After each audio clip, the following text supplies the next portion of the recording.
You're listening to RIAcast, a podcast of the Southwest Florida Real Estate Investment Association. RIAcast brings together a variety of real estate entrepreneurs from all over the world to share tips and ideas. The core purpose of the Southwest Florida RIA is to help members become more profitable and successful through networking, education, and empowerment. Here are your hosts, Jeff Tamarello and Michael Lyons. Now, how about, eventually, even sometimes the best tenants have issues. Eviction is the one thing that scares a lot of people from being an owner, landlord, whatever you want to call it. Say it actually comes time that you haven't been able to prevent the eviction. How long does it take, say, on average, to evict a tenant? 3 to 4 weeks is about the time frame, unless they fight it, which few do. Percentage-wise, very few do. But the easy answer, I guess, is 3 to 4 weeks, and the sheriff's showing up and changing locks, and they're getting them out. So if they fight it, maybe 4 to 6 weeks. And ultimately, I'll mention this too. I mean, the goal is not to evict the tenant. You'd be surprised at how many times you start that process. They don't take it real serious. Then they get a document from the court on their door, and they scramble and get a hold of a family member or whatever and find the money and pay. And that's great. And you want to keep them in the property, but 3 to 4 weeks is about the time frame if you have to go through with it and they don't fight it.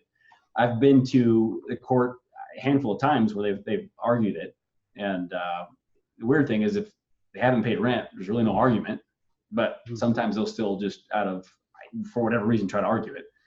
So that could drag it out a couple more weeks possibly. But if it comes down to paying rent or not paying rent, there's not much of an argument.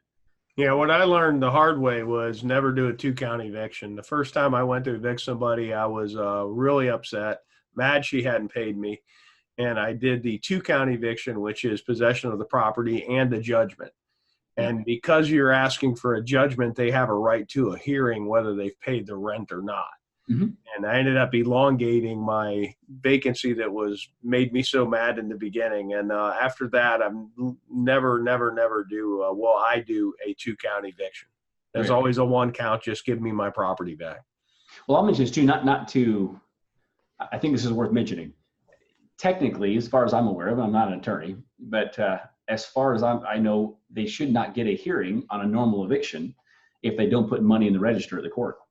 And you'd be surprised in Lee County, there are times where it still happens. They still happens. They're not putting money. I got to go to one on Monday.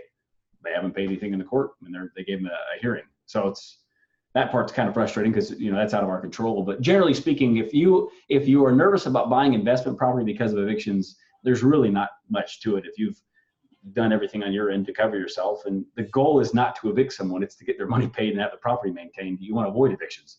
Yeah. But if you have to, it's not a tough process. This concludes this edition of RIAcast. Be sure to subscribe to receive our next episode. You can also subscribe at our website, www.swflreia.com. See you at a meeting soon. Please let us know if you have a suggestion for a future episode.